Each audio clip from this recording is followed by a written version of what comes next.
Hey you guys, welcome back to my channel. I'm really excited for today's video. I'm going to be doing 19 mini reviews on 19 products that I have purchased this year. So I know I tried to be good about coming back and giving you my reviews on products, but I definitely know there's some products within my collection that I purchased this year that I really haven't given like a dedicated full review to. It's just been like a here and there. So I tried to choose 19 products that I really haven't talked a whole ton about on my channel, haven't reviewed much on my channel.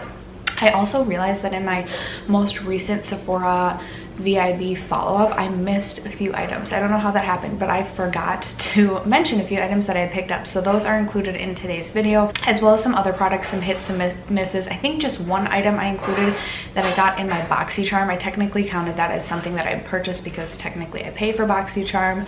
But yeah, I have 19 reviews on 19 products that I have purchased this year. So if you guys are interested, then stay tuned. But first, if you haven't already subscribed to my channel, I hope you'll consider doing so before you go. I post videos every single Sunday, Monday, Wednesday, Thursday, and Friday. So I hope you'll consider subscribing before you go. But other than that, let's just jump into these reviews. Okay, so I tried to like even it out and choose at least like 1 to 2 items from each category of like makeup or like steps of makeup. So even while I brought in quite a few primers into my collection this year, I feel like I've done a good job of reviewing them or talking about them, minus this one primer that I have received in my BoxyCharm, or that I received in my BoxyCharm this year, and it is from Touch in Sol, and it is their No Problem Prime Essence.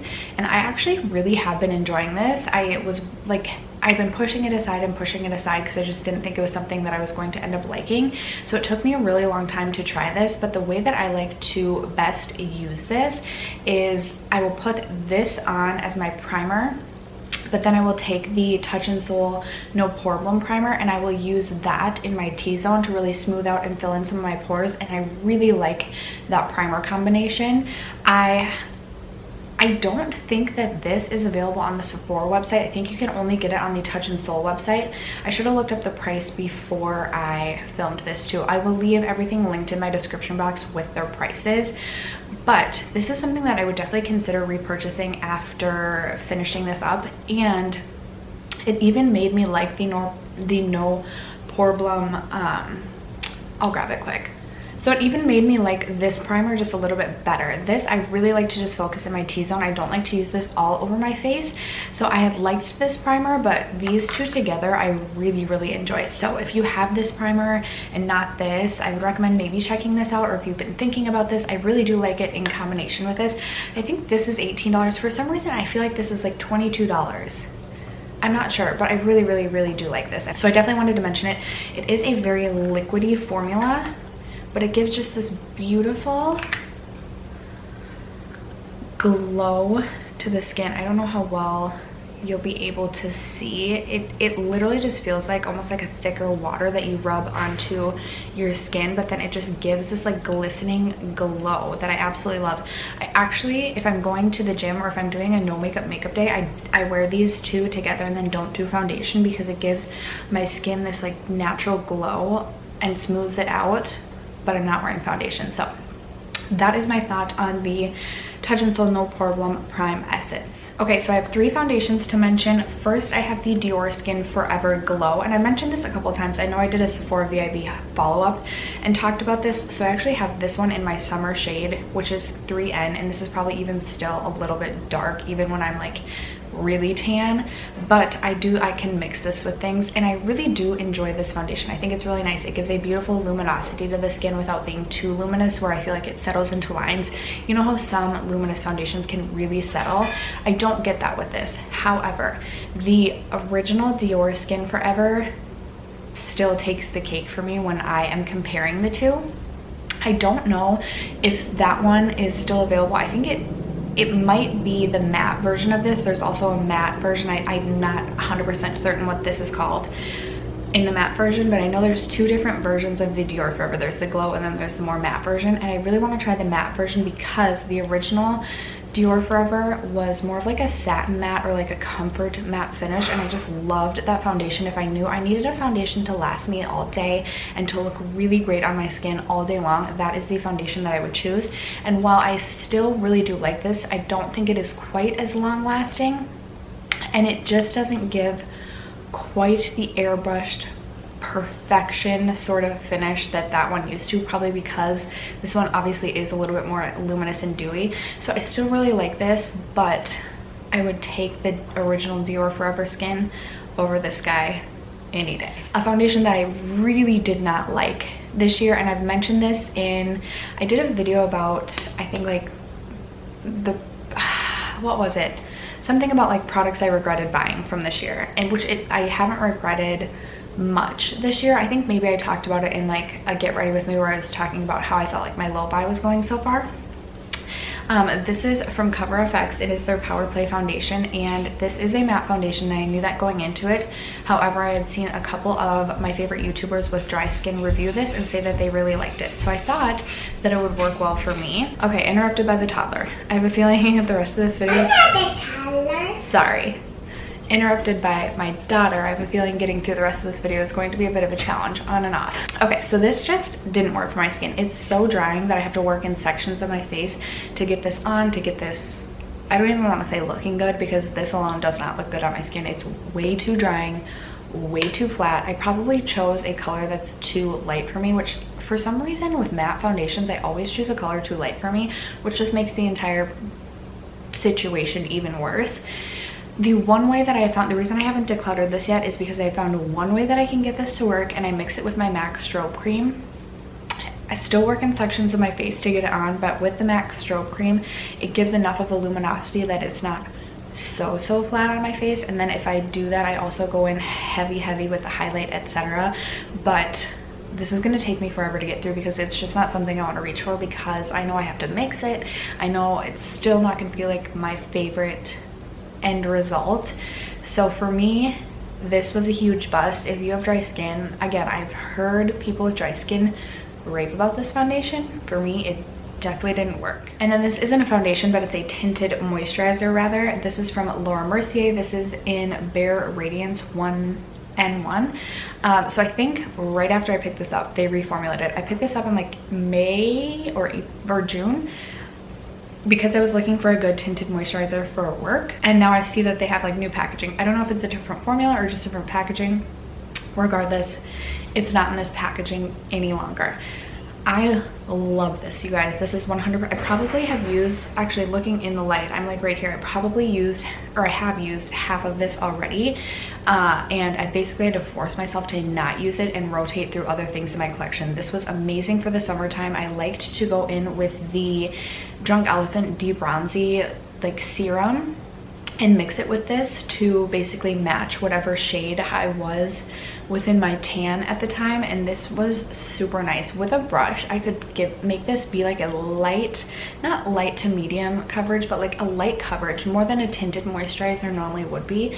And because it is the radiant or the illuminating version, it gave this beautiful glow to the skin that was just perfect for the summertime. I absolutely loved this.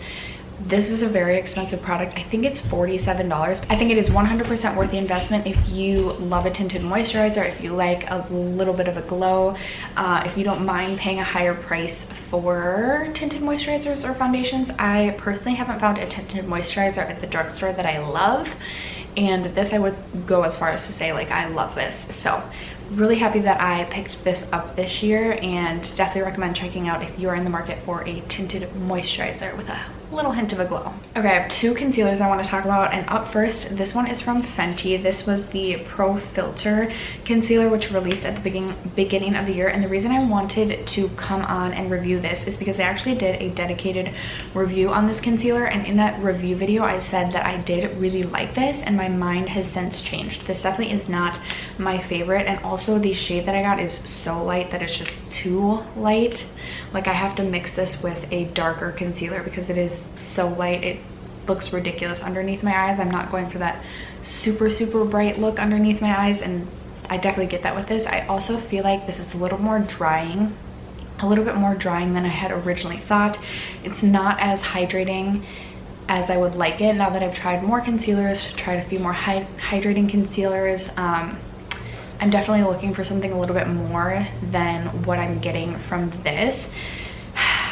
I'm like toying with the idea of potentially decluttering this just because I do have to mix this one with other concealers. It's not the right shade match. It's not my favorite formula.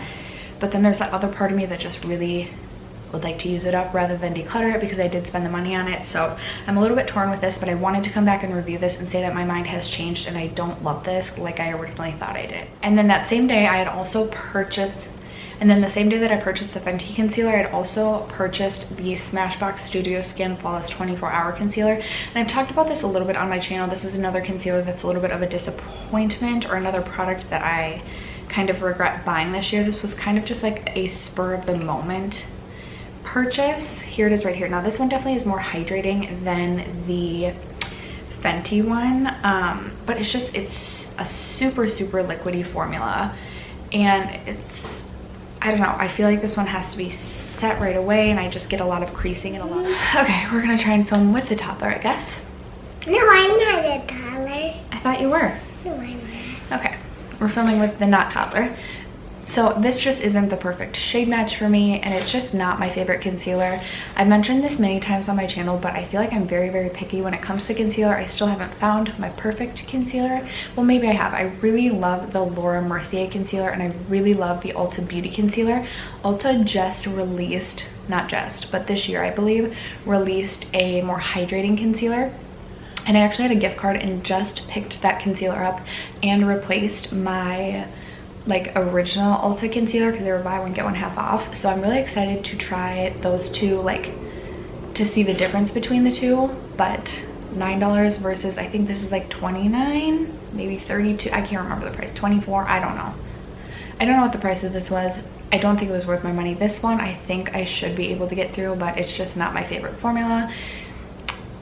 And I honestly don't know who I would even recommend this to. It's so liquidy that even if, and it's pretty, I don't know, I swear this claims to be full coverage, but I don't find it to be full coverage at all. Sometimes I get my powders, like when I'm trying to set this, they cling to it weird. So I don't know that I would recommend this to anyone, and it wasn't a good concealer in my opinion. I'm sorry you guys, I did have one other concealer that I wanted to review. So this is my e.l.f. Poreless Putty Primer, and I picked this up in August, and I just recently started testing it out, as you can see. So I've used this 3 or 4 times. It's okay, but this is not something that super wows me. If I'm looking for a pore filling primer, I prefer the First Aid Beauty like mattifying / smoothing one, or the Touch and Soul one, the Touch and Soul primer. I think both of those are really good for smoothing, and this just is not my favorite formula, being in like this potted form. I know a lot of people love this because it's a dupe for the Tatcha Perfect Canvas primer, which I haven't tried. I've tried it in like a little sample card, but like you got so little product in that you couldn't even form an opinion on it. So I don't know if this is a dupe for that, but if this is like even close, it's just not my ideal primer. So for me, this would be a skip. If you love smoothing or pore filling primers, maybe you would have a different opinion on this, just because I use them so infrequently. Maybe that's part of the reason why for me this just is something that I feel like I can skip. A great price, $8 for this primer, but for me it's just not one that I feel like I need in my collection.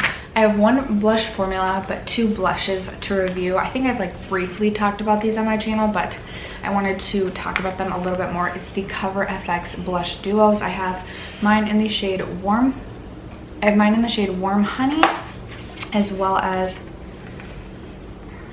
Zoe, as well as Soft Peach, and I really like these. I'm about to talk about the bronzing duo, which I prefer, just like, or is like a little bit more of a favorite to me. But these are beautiful, especially in the summertime. If you don't like, the reason I like these is because it gives you the option of either both a matte and a luminous blush. So, you know, you can go half the year if you prefer a matte blush in the fall winter, but then in the spring summer you want to glow a little bit more. It gives you the option for both, which I absolutely love. These are also super pigmented, so you're getting a great pigment payoff. Now these are $38, but for me these were a really standout product out of all of the products that I've tried this year. Again, they also have the bronzing duo, which I'm about to talk about, and I absolutely love that. Like, that has quickly become one of my favorite bronzers. So I really do think that Cover FX knocked it out of the park with this release. I do have one other blush formula to review. So I picked this up this summer. This is the Charlotte Tilbury Glowgasm Beauty Light Wand. So this is a highlighting blush. It's a liquid blush. and I don't know if you'll even be able to see, but it comes out in this like puff form, which I know people have complained about with Charlotte Tilbury, at least with their contouring products. I really don't know if you'll be able to see that. And I heard Kathleen Light's raving about this, which is why I had to pick this up. And for me, this just wasn't worth the $38. I feel like it does give a glow to the cheeks, but I want it to be a little bit more pigmented as in terms of blush, and I just feel like it gave a glow to the cheeks. I will use this when I'm going to the gym and want to just have like that glowy sort of look, like natural glowy sort of look, but I was a little bit disappointed in this. I don't love the applicator of this. I feel like, well, maybe this is a nice applicator. I can just easily like pounce this on the cheeks and it doesn't make my foundation or anything drag. And I feel like I'd like that better than if I just like squeezed it out. So maybe I don't dislike the applicator in this. I also feel like I haven't used that much, and I've already used so much product. So I feel like, I mean, obviously it's already a very expensive product with it being Charlotte Tilbury, but I feel like you're not getting much for your money either. So for me, this one was a letdown. Okay, moving on to the bronzer category. Like I said, this Cover FX bronzing duo, I have mine in the shade Sun-Kissed Bronze. You guys, I love this. The bronzer is my perfect bronzer shade. It's not too warm and not too cool. It's exactly what I'm looking for in a bronzer. I also love that you are left with the glowy option. I used the glowy option quite a bit this summer, and now that we have reached the fall, I've been using this side quite a bit. Mine doesn't look that used because this little girl, this was one of the things she got her hands on the last time she ruined a bunch of my makeup. And I had to immediately go out that night and replace this item because this is by far one of my favorite things that I picked up this year. So if you have been thinking about this at all, I know it's 38 bucks, but I think it is worth it. Maybe put it on your Sephora loves list for the next Mom, I'm sorry for ruining that. It's okay, honey. Maybe put this on your Sephora loves list and buy it during the next VIB sale. Highly recommend this. They have this shade, which is the lightest, and they have one other shade for more deep skin tones. So hopefully the shade will work for you. For me, I absolutely love this. Next up, I finally picked up the Milk bronzing stick in Baked. I've been thinking about this for months before I finally bit the bullet and purchased this, and I'm really glad that I did. I don't love cream products, but when I do use them, I like for them to be very easy for me to use, and this is super easy for me to use. I use this quite a bit this summer. I use this when I go to the gym and want just like a little bit of color on my cheeks. Sometimes if I'm running late for work and just want to do like a very quick cream product look, I will use this, and it's just super easy to blend out. It's a beautiful color. $24, you're getting a ton of product in this. So I do think, even though it's $24, I think you're getting a lot of product. I think this is going to last you a really long time. I personally have just been loving Milk as a brand, so highly recommend the Milk Baked bronzing stick. Okay, next up is a bronzer I picked up during the VIB sale and I forgot to review in my follow-up. This is the new Lawless Bronzer. I have mine in the lighter of the two shades. This is what mine looks like. I actually have this, yes, I used this today. So this is what I have on my skin today. I did contour with the Kevyn Aucoin sculpting powder because I feel like if I use this on its own, it's not the right shade for me, but if I use it with a contour powder, I like it a little bit better. It's not, I don't know, it's just a little bit too warm, but not like, I don't know. I like it with a contour. At first I thought this was more of a cool tone bronzer, but then there's been days where I've worn it and I'm like, whoa, that's way too warm toned. So for me, I just like to pair this with a contour, and then I really like it. I also like this better when I'm not, so when I'm super fair and I use this, I don't like it. That's when I feel like it pulls very warm on me, but when I am kind of like where I am right now, I like this. So if you're super fair, I don't know that I would recommend this, but if you're like light to medium, I think you would really enjoy this bronzer. It is $38, so pretty expensive, and if I'm deciding between this and the Cover FX duo, I would definitely recommend the Cover FX duo over this one. I still am not mad that I have this. I still like this. The formula is so soft, so buttery, very easy to blend. It's just, for me, the shade is not 100% what I look for in a bronzer. And then I actually have one more bronzer that I picked up this year that I wanted to talk about with you guys. I don't think I've talked about this at all or very much on my channel this year. This is from NARS. This is their diffused bronzer in Laguna. So they have their original Laguna bronzer, and then they have the diffused one. And the diffused one, is just a little bit softer. So when you can build this one up a little bit more, so it's not quite as intense right when you put it on. It's not quite as pigmented. So that's why I like this one, because sometimes I've been known to go a little bit too heavy-handed with the bronzer and then I'm looking ridiculous. So I love this. I think it's beautiful. It's also a little bit more cool toned, or on the cool tone side, which I personally like a more cool toned bronzer typically. This is one I know I'm gonna get a ton of use out of this winter slash fall slash winter. This one I think was a little bit too light for me unless I really built this up for the summertime, but for fall winter I think that this is beautiful. If you yourself have issues where you go a little too heavy-handed with bronzer, I would recommend checking this out. I know that NARS is again very expensive as well, but I think this is a really knockout product, very underrated. I feel like so many people talk about the Laguna bronzer that people don't even really know that the diffused or the sun-washed bronzer exists, and I really like this product. Alright guys, moving on to the highlight category. First I have this one from Pixi, and I know I've mentioned this a few times on my channel, but I really wanted to take the time to spotlight this. So this is their Glowy Gossamer Duo in the shade Delicate Dew, which has the pink and golden tone side. I actually do have this on my cheeks today. I mixed the two colors and put it on my cheek. I love this. I feel like it really gives that sort of like wet, glossy looking feel to the skin. It doesn't look too powdery, and honestly, like, the texture of this too is very unique, where it doesn't feel powdery. It almost feels silky is the word that I want to go for. So this is what the pink side looks like, and I want to compare it to a highlight that I'm about to talk about, but I think that this might be $18. I definitely think it's worth it. You're getting literally two different highlight shades at, in my opinion, the quality of a high-end highlighter, but in like mid-range drugstore price. So if you have been considering this, highly recommend the Pixi Glowy Gossamer Duos. And then here is the other highlight that I want to compare it to. So I forgot to mention this one in my Sephora follow-up haul, but this is the Benefit Cookie highlight, and I want to swatch this side by side. I don't know how well you'll be able to see like the similarities slash differences. So this is Cookie, and then this is the pink side of the Glowy Gossamer Duo. So Cookie is just a little bit more champagne tone and has like a little bit more of like a champagne base, whereas the pink side of the Pixi highlight is a little bit more, has more of a pink tone base. But in terms of formula, these are almost identical. Both are super, super blinding. I really do like the Cookie highlight, you guys. I think it is beautiful. I think it will work for a wide range of skin tones. And if you've been thinking about this, even though it's $30, would highly recommend, especially if you like a blinding highlight, if you like a subtle highlight, you're gonna skip this one, or you're gonna wanna skip this one. There's no building this up. It lands on your cheeks and instantly like you're beaming to Mars. Mars. But it is beautiful. I love it. I'm definitely so glad that I picked this up.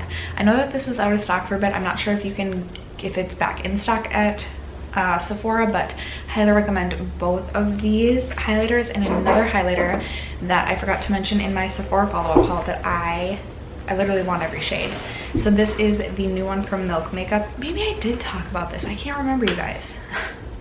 I don't know. I think maybe I did mention this. So this is the Flex highlighter, and this is in the shade Lit.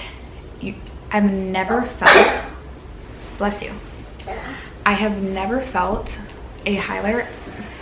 This is more golden than Cookie. I was like, is this the same shade?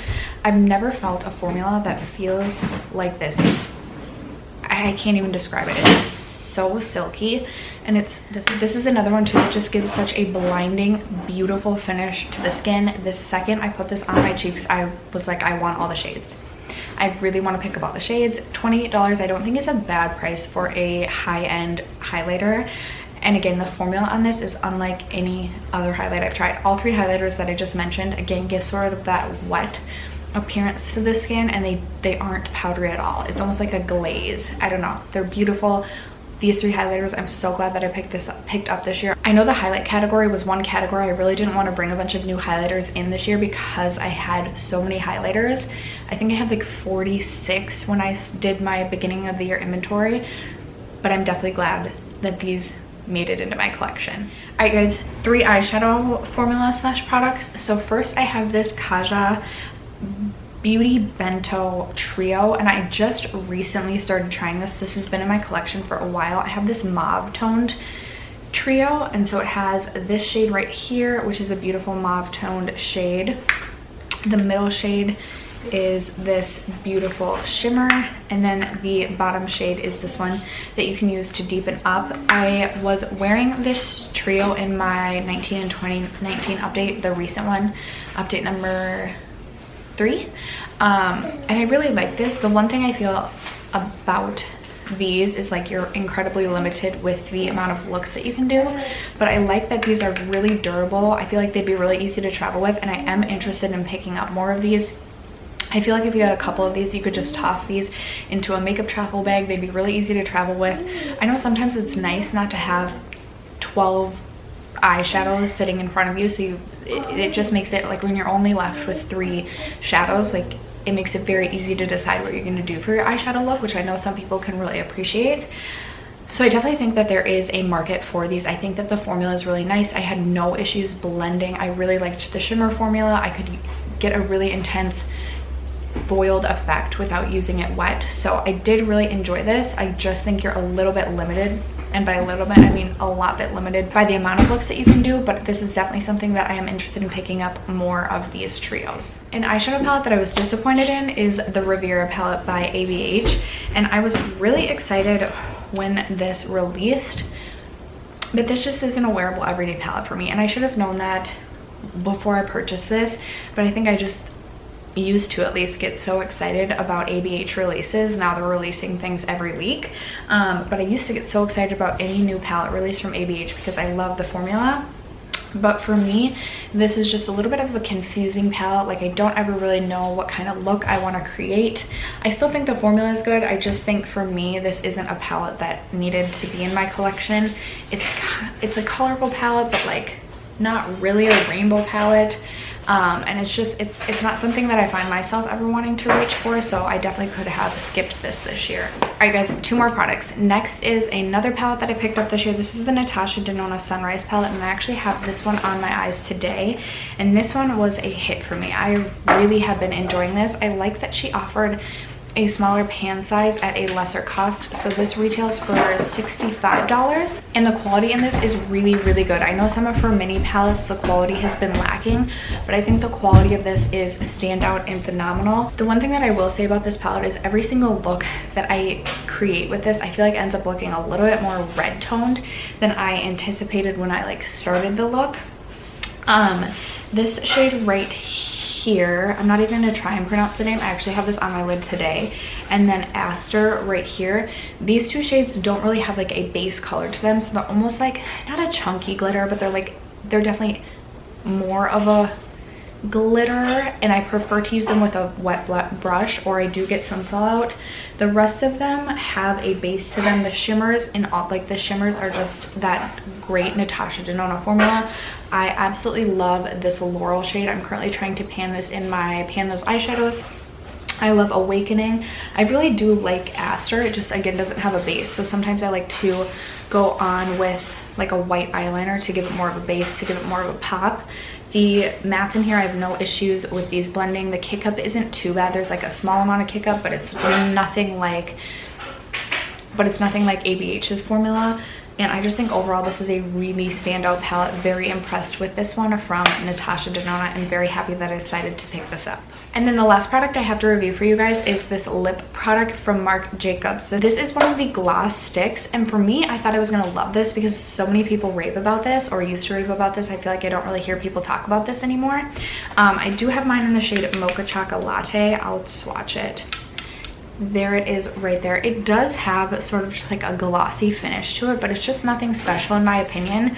And I believe these retail for $28, and I just don't think they're worth the $28. I'd actually rather purchase a gloss from Marc Jacobs rather than the gloss stick. I don't feel like this lasts a super long amount of time on my lips either. Like I feel like I'm constantly having to reapply, so I don't think that these are worth it. And if you've been considering these at all, I would probably skip over these. Okay, this is probably gonna be like a million-year-long video, but those are 19 reviews on 19 products that I picked up this year. You guys will have to let me know a couple products you picked up this year and give me a short review in my comments down below. Thank you so much for sticking around to watch this video, and I will catch you in my next one. Bye.